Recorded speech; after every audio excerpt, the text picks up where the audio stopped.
Hey, it's Camo with the Nashville Access Facebook show presented by Solis North Gulch Apartments, where taste matters. Before we get to our guest today, I want to remind you to go and follow our Spotify playlist. All the artists that appear on the show this year will be on the playlist. It's the Facebook show 2019 playlist, Nashville Access. Go check it out, and you'll hear all the great music from these guys. Here's our guest today. Look who we found. It's How are you doing? Nice to have you here, Hayden. Thanks for having me. And you brought along a buddy, kind of. I did. Yeah, Mr. Trent Willmon was nice enough to come along with us today. Good to be here. Yeah, it's great to have you.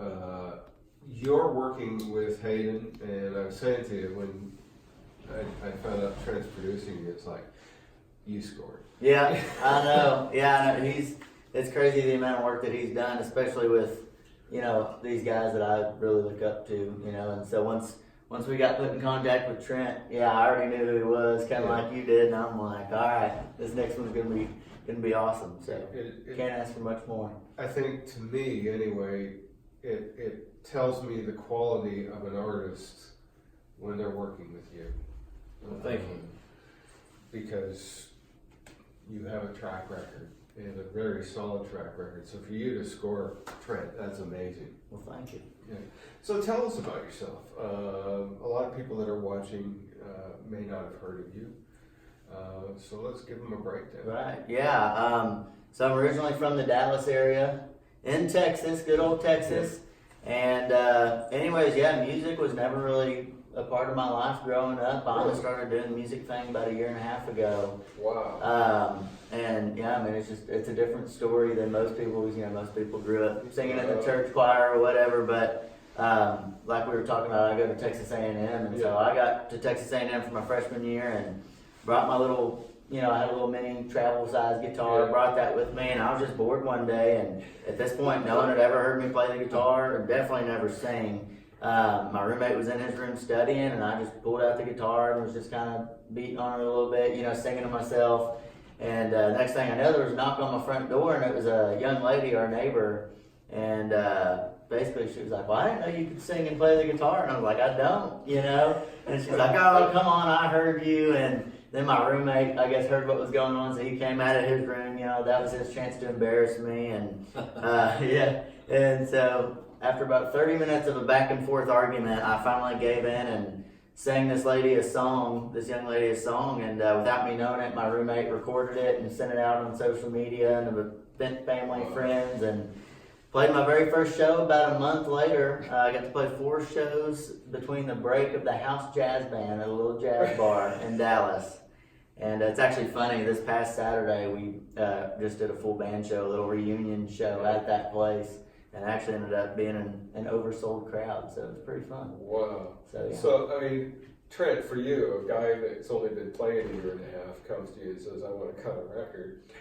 Well, He's like, I just found that out. That's our brave new world. That's how we're in this really fast track sort of world nowadays where people, social media can discover folks, and if they've got talent, it's no longer up to the record labels or radio or A&R folks in a world necessarily. It's if you've got fans and you've got followers on your social media, that equates to selling records and selling shows, and at the end of the day, that's the music business. The music business wants to sell records, sell things. It's a business, and I think nowadays social media can fast track that sort of thing. It's almost like the fans are the A&R people. Absolutely. I remember a quote from Taylor Swift a few years ago. She's saying how important social media is, and she said she knew an actress that had auditioned for a role, and it came down to her and another girl, and they hired one that had the biggest social media following. Sure. When you go to record labels nowadays, it's not necessarily about, okay, we believe in this guy. We'll give him a few albums to find his feet. Right. They don't give, like the days when Kenny Chesney was around, they gave him 4 albums to become a star. That's not going to happen anymore. They're looking for people who built it on their own through social media and playing live shows. And that's the new model. So when you look at it like that, it's a brave new world, and it's kind of exciting because now it's in the fans' hands to dictate whether or not an artist blows up and becomes big. So Hayden, how are you handling? Because it can sometimes be hard as an artist, because especially when you're starting out, because you're trying to get the bookings and you're trying to write music and you're trying to rehearse with your band, but then you've got to be doing all the social media and all that kind of stuff. Is it hard to get your head into all of that? Right. There's certain times when it all kind of, runs together and gets a little tough to do, but I've just been super lucky. I've got a good team of people behind me that kind of help take some of that stress off my shoulders, kind of like Chelsea, who's on her way, and then a lady named Jackie Chrisman, who helps us do booking stuff, and she also kind of doubles, reaching out to people if we need to. But no, the social media part of it, I actually enjoy running it. It only takes a few minutes. I know there's more than that goes into it. But my dad's always yelling at me, take pictures, because I'm bad about taking pictures of stuff. I forget. But no, like I said, I've just been lucky. I have a good team of people behind me that really helps kind of take away some of that stress, because it could definitely get stressful very quickly. So how supportive are the folks back home for you? Are they really behind? In terms of like family? Yeah. No, they're actually, they're probably my most supportive group, as they should be, and my dad especially has been a huge part of all this, which is really funny because growing up, my dad was always like the sports guy, because I have 3 brothers, 2 older, 1 younger, and so it was always sports. And we love sports, all of us, and I did too. Played football through high school and stuff. But so once I started trying to do the singing thing, or when that video went out of me singing, I was like, oh, this is gonna be bad. But actually, and Trent knows. Trent's met him. He's probably the most supportive person of me out there. It's great to have somebody producing and writing with you that gets you. And it is supportive like that, instead of just, here's another writing gig or production. Right. And you seem to have that track record too when you're working with artists, that you become really involved in what they're doing. Well, I think that's I think part of my responsibility, just as a fan of country music, is we've got to plant those seeds for the younger guys coming up, and that's our job. I feel like it's my job, especially as a producer, is to sort of build this house. We've got this career to build, and it's a lot of work, but it's you got to have somebody that kind of has been there and done that. So that mentoring process is a big part of it. The Texas music scene too, it's different than anywhere else. It can be a very nurturing place for a Texas artist to come up through, because it's probably a more giving community than maybe Nashville is. Absolutely, I believe that the Texas people are, they're as proud or more proud than any group of people in the world. So they're very supportive of their local talent, and it's a great way, we've seen over the years, a lot of great artists coming out of Texas because of that very thing. They've got all these sort of built-in culture of the honky tonk and the dance hall, where people can go play music and grow and try their new music out on fans and see if it works or not. And it's a different mentality than here. I've had a few guests on that have done the honky tonk thing here, but then gone and done the dance hall thing in Texas, and it's such a different vibe. Here it's intimate. You really only have to reach like the guy 20 back, but in Texas you've got dance halls with thousands of people, and you got to be just as intimate with the guy that's way back there. I think that, and I think that every artist that comes out of Nashville needs to go out on the road with Roger Crager and Kevin Feller and learn. Man, those guys, they're the Jimmy Buffetts of our generation, and they own the stage. They know how to pick that guy out there in the back that's, and make him feel special, like he's on the front row or on the stage with them. And that's a talent that they've learned how to build over the years, and And that's something, Hayden works on every day when he goes out and plays a show. He's thinking, man, I want to be Kevin Ballard. I want to reach all those people and create this party environment. Is that a tough thing to do for a guy that just started playing a year and a half ago? Get into that headspace of, okay, I'm up here on the stage at Cowboys or someplace like that, and there's that guy way in the back that's holding a Bud Light that I need to make feel special. Is that a tough gig to do? I don't.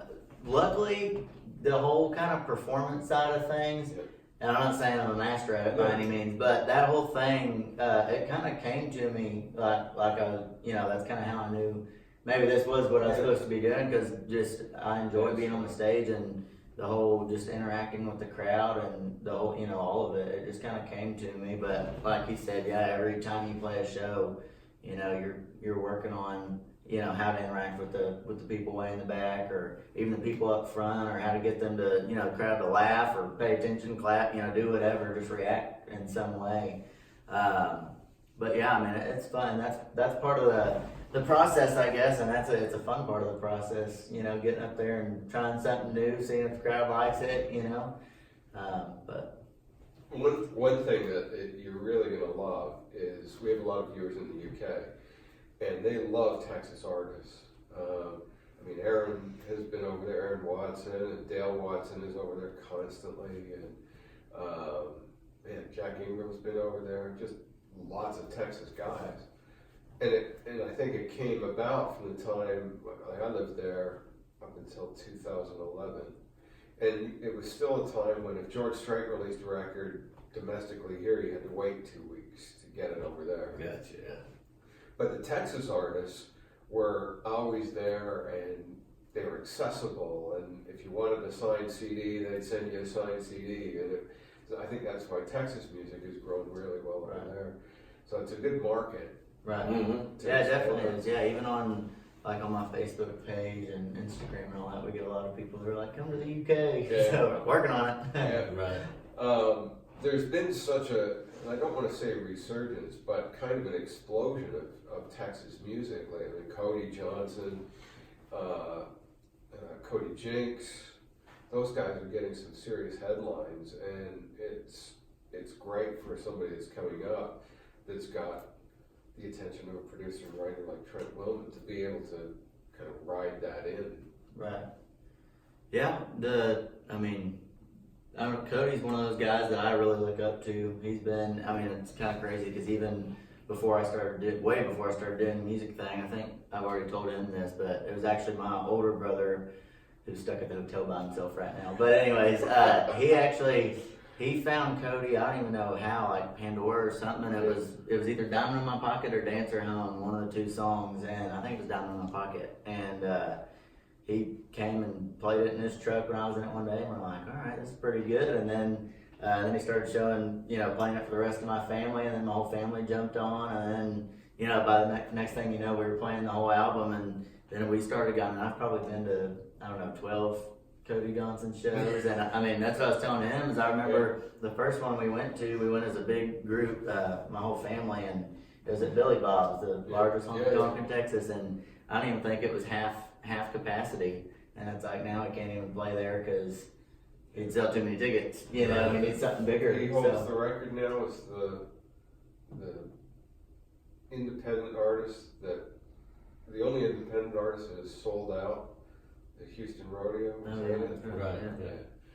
Yeah, that's a good gig to try. But anyways, no kidding. But no, guys like him and all these Texas guys that are really, getting Texas music into other places other than Texas, they're definitely, like you said, carving a really good pathway for up and comers, because it makes people wonder, what else is out there, so they'll go search, and then, especially stuff even like the playlist, like y'all's playlist, that stuff is crazy how much that helps, because people go in there and look for a Cody Johnson song or something, but then they'll come across a Hayden Haddock song, like, oh. So that's what happened with me. I'm in England, and I somehow ended up finding Aaron Watson music on iTunes, and that would have the thing you might also like. Yeah, right. And that's where I discovered Trent Willmon and Cody and all those guys, and it's great to be able to do that. Yeah. I think one thing about Texas music is it's built around the live show because of our culture in Texas. It's an event. Yeah. So I think it forces an artist to have great songs that connect and have the ability to entertain live. And a lot of times you wouldn't necessarily have to do that if you were just signed to a record label in town here and you had a big hit on radio. You're already going to have people sing along to your song because it was a hit on radio. So you've got when you work a live crowd and the bar's pretty high in a honky tonk. You've got to be able to really keep their attention for a couple hours, or they're going to leave. They're going to go somewhere else. And so you've got to learn that. You got to have a knack for keeping your audience and finding out what connects with your audience, and that's really, really. Yeah, Nashville seems to be, it's all about the recorded music, whereas Texas, it's all about the live show, and then the recorded music follows after that. Right. Here it's the other way around. Sure.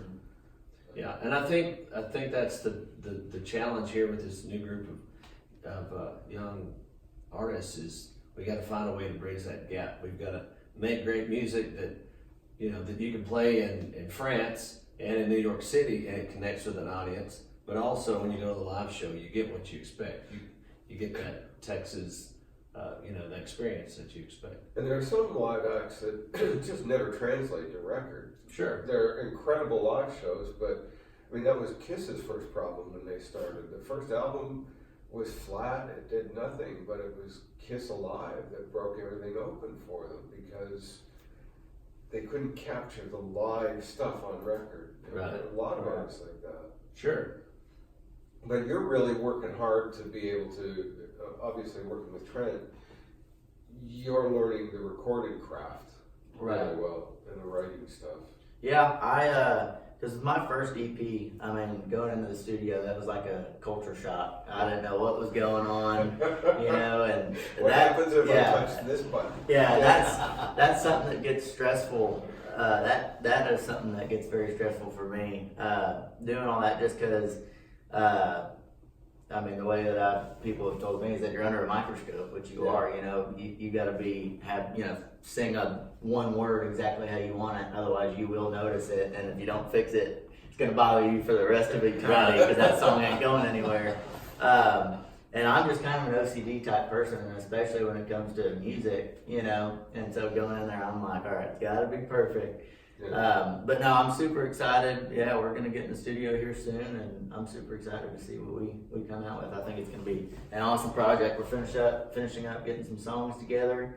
We've been writing and finding some outside songs, and I think it's going to be awesome. You're watching the Nashville Access Facebook show with Camo and my guest, up-and-comer Hayden Haddock, and his producer, Trent Willmon. Have you been writing together? Yeah. How is that coming from you being kind of a one-man operation to working with somebody who's written some really, really killer songs? No, that's been different too, because before coming here, because my first trip to Nashville was what, a month ago, 2 months ago? A couple months ago, yeah. So that was my first time to Nashville to come meet him, and that was what we did the first day was sit down and write. And I'd never been, or we did 3 days in a row. Me and him wrote together the first day, and then second day we wrote with a couple guys, and then we wrote with another guy the next day. And so I'd never been in one of those, I guess, like professional writing sessions. It was always just kind of sit down with friends, whatever. And so that was kind of different. And then obviously, it was a little intimidating writing with these huge hit songwriters. Right. And I'm like, well, I'm not very good at it, but I don't know. Writing, what I've told people is that even though I learned to play the guitar when I was 14 and stuff, like I said, I never thought I'd be doing music, so I never once thought about writing my own song because I'm like, well, I don't need my own song. So, I'm new definitely to the whole writing thing, and everyone has told me that that's just something that takes time. So I kind of, he knows I'm super quiet. I kind of sit back. I'll throw out ideas if they come, but it's a different thing because in Texas it's not so much about writing, co-writing, but come to Nashville, that's what it's about. Is yeah. Well, and that's what's crazy is that after that trip, and then now that I'm coming back to Nashville to work with him, when I go back, all my Texas other singer-songwriter buddies, they're like, well, how is that co-writing? Like, I've never done that. And I'm like, oh, you should try it. And like, it's more brains working, you know? Right. I always go back to what Ray Wiley Hubbard said about the difference between Austin and Nashville. And you know, in Nashville, you get up in the morning and you've got to co-write. Then you go to lunch and you've got to co-write. If you're not writing at night, you're out showcasing your music or trying to make connections or watching other friends that you've co-written play. In Austin, you roll out of bed about 10 or 11, you smoke a joint, maybe call a friend to write a song, maybe not, maybe you write it yourself, and then maybe go and record something. And that's because here it's a way of life, and in Austin it's a lifestyle. Sure. Yeah, that's a good way to put it. Yeah. Ray Wiley can phrase things. Yeah. So you said you're OCD when it comes to things. Are you learning from Trent when you're not just writing but in the studio angle of things? Yeah, no, I mean, yeah, we haven't had a chance to jump in the studio yet, but I'm sure, yeah, as much as I'm learning from him with all this other stuff, songwriting, you know, especially, I'm gonna imagine that I'm gonna learn a bunch that way, and I'm sure he's gonna make it pretty smooth sailing once we get in there. Yeah, I think that's a big learning curve. The studio, it's intimidating as it can be.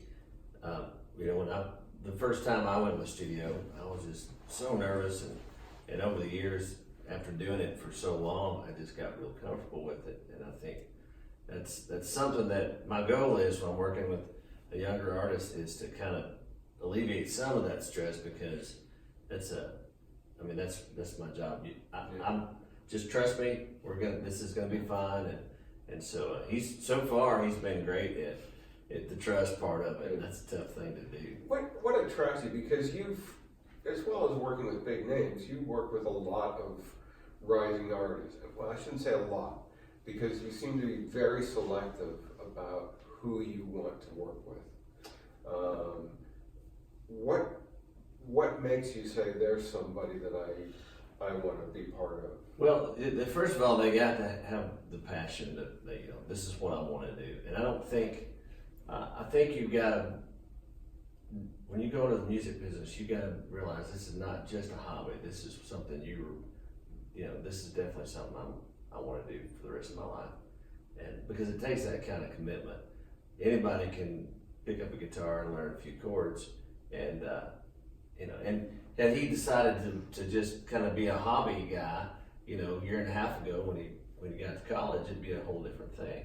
But because he's dedicated and he loves country music, he's a big fan of this surge of Texas guys that are kind of bringing back some of the more traditional stuff, and so it just seems like a good fit. I'm gonna cry. So when are we looking at new product coming out? So I think we're shooting for the end of the year is what we're going for. Excellent. But you never know how the studio goes, so we'll Well, see. we'd love to have you back when we've got something else out that we can let people get introduced to and make them go stream 2 million times and buy. Absolutely, we'd love to. How can people catch you on socials? Yeah, so all my social media is Hayden Haddock Music. And then like we were talking about earlier, Spotify, Apple Music, iTunes, all that good stuff. The EP we have out there right now is called First Rodeo, so that would help us out a lot if y'all go and check that out. We'll get something from First Rodeo up on our Spotify list, so Sweet. people can get to know you and discover your music. Thank you very much. Hayden Haddock, Trent Willmon, nice to have you both here. Good to be here. It's an honor to have you on the show, and I can't wait to hear what you've got coming. Thank you. Thank you for being here. Oh, you're welcome. That's the Nashville Access Facebook show this time.